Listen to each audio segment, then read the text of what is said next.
ایک مخلوق وہ ہے کہ جو خاشات کے سائے میں جیتی ہے، پروان چڑھتی ہے، بڑھتی ہے، وہ بہائم ہیں.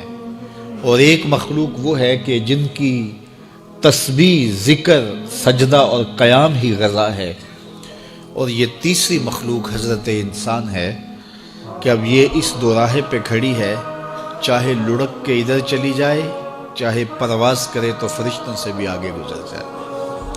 اب یہ اس کا اختیار ہے. حضرت انسان اللہ کی تخلیق کا شاہکار ہے، تو وہ لڑک کے چوپایوں جیسے کام کرے تو پھر چوپایا تو وہ ہوا ہی ہوا، لیکن فرمایا بل ہم عدل، بلکہ چوپایوں سے بھی گزر گیا ہے.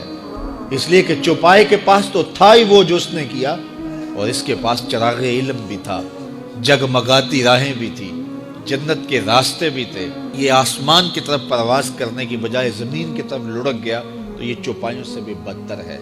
اور اگر یہ دوسرا راستہ جو کہکشاؤں سے بھرا ہوا راستہ ہے، نور و نکھت سے سجا ہوا راستہ ہے، اس خیر کی راہ پہ گامزن ہوتا ہے تو پھر فرشتے بھی اس کی قسمت پہ رشک کرتے ہیں، پھر فرشتوں سے بھی آگے گزر جاتا ہے. یہ اللہ تعالیٰ نے ہر طرح سے راہیں اس کے لیے اجال دی، فطرتاً بھی اور انبیاء اور رسل کے ذریعے بھی، کتب کے ذریعے بھی، صحیفوں کے ذریعے بھی، مصلحین کے ذریعے سے، عقل و فہم جو دیا گیا اس کے ذریعے سے. یعنی انسان کے لیے کوئی شک والی بات نہیں کہ اسے پتہ نہ ہو کہ یہ راستہ خیر کا ہے اور یہ راستہ شر کا ہے. یہ اس کو اچھی طرح آگہی دی گئی. جب کوئی چوری کرنے لگتا ہے، دیوار پھلانگتا ہے، اس کا دل دھڑکتا ہے. یہ اللہ تعالیٰ کی طرف سے وارننگ ہوتی ہے کہ تو غلط کام کرنے جا رہا ہے. جب کوئی ڈاکہ مارنے لگتا ہے، ناکہ لگا کسی کو روکتا ہے، تو اس کا دل ڈرتا ہے کہ تو جرم کر رہا ہے. جب بدکاری کو کرنے لگتا ہے تو اس کا دل ڈولتا ہے کہ تم غلط کام کرنے جا رہے. جب کوئی کسی کو قتل کرنے لگتا ہے تو جب وہ مقتول پہ حملہ آور ہوتا ہے تو دل ڈولتا ہے کہ تم غلط کر رہے ہو. حتیٰ کہ دیوار رکھتے ہوئے ہمسائے کے 2 انچ بھی دبانے لگے تو دل ڈولتا ہے کہ تم غلط کر رہے ہو. یہ جو تیز تیز دل دھڑکنے لگتا ہے گناہ کرتے ہوئے، تو یہ اللہ کی طرف سے اسے بتایا جا رہا ہوتا ہے کہ تم غلط کر رہے ہو. حضور سے پوچھا گیا کہ ایمان کیا ہے؟ فرمایا جب نیکی تجھے خوش کر دے اور گناہ تجھے دکھی کر دے، فَأَنْتَ مُؤْمِن، تو تو مومن ہے. تو کسی کو پوچھنے کی بجائے اپنے اندر سے فتویٰ لیا جاتا ہے، اندر ہی بتاتا ہے کہ اچھائی کیا ہے، اندر ہی بتاتا ہے کہ برائی کیا ہے. اب وہ کس راہ پہ چلے گا؟ میرے حضور نے فرمایا جنت کا راستہ مشکل اور کٹھن ہے، اور جو جہنم کا راستہ ہے وہ آسان اور آراستہ ہے، شہوات سے سجا ہوا راستہ ہے.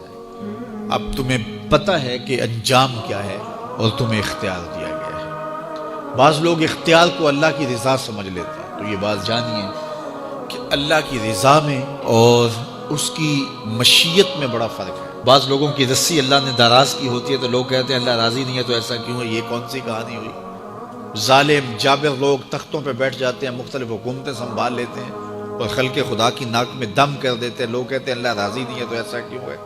یہ کون سی بات ہوئی؟ تو یہ ہمارا ایک خود ساختہ کہا ہوا جملہ ہے. حقیقت میں کیا ہے کہ اللہ کی رضا اور ہے، اللہ کی مشیت اور ہے. یہ اللہ نے ہاتھ دیے ہیں. اللہ کی رضا یہ ہے کہ ان ہاتھوں سے اچھے کام کیے جائیں. آنکھیں دی ہیں تو ان آنکھوں سے قرآن مجید کی تلاوت کی جائے، اللہ کی قدرت کی نشانیاں دیکھی جائیں. لیکن ان آنکھوں کو شہوات سے بھر دیا جائے، ان ہاتھوں کو ظلم سے بھر دیا جائے تو اللہ روکتا نہیں ہے. ایسا نہیں ہے کہ بندہ گالی دینے لگے تو زبان ٹیڑھی ہو جائے. ایسا نہیں ہے کہ بری نظر سے آنکھوں کی بینائی کمزور ہو جائے. ایسا نہیں ہے تھپڑ مارنے لگے تو ہاتھ رک جائے. ایسا نہیں ہے کہ وہ مے خانے کی جانب چلنے لگے تو پاؤں کی انگلیاں ٹیڑھی ہو جائیں، چلا نہ جائے. ایسا نہیں ہے. یہ اللہ کی مشیت ہے. اس نے قدموں میں طاقت رکھ دی، جدھر جانا چاہے جائے. اس نے اختیار بھی دیا ہے، لیکن یہ اس کا دیا گیا اختیار ہے، یہ اس کی مشیت ہے. لیکن اس کی رضا یہ ہے کہ یہ قدم اٹھیں تو مسجد کی جانب جائیں، یہ قدم اٹھے تو دکھیے کی مدد کے لیے جائیں، رزق حلال کمانے نکلیں. یہ زبان بولے تو قرآن کی تلاوت کرے، یہ لب کھلیں تو احادیث رسول کے نغمے ہوں، خیر خواہی کے کلمات ہوں، مخلوق خدا کی بہتری کی بات ہو.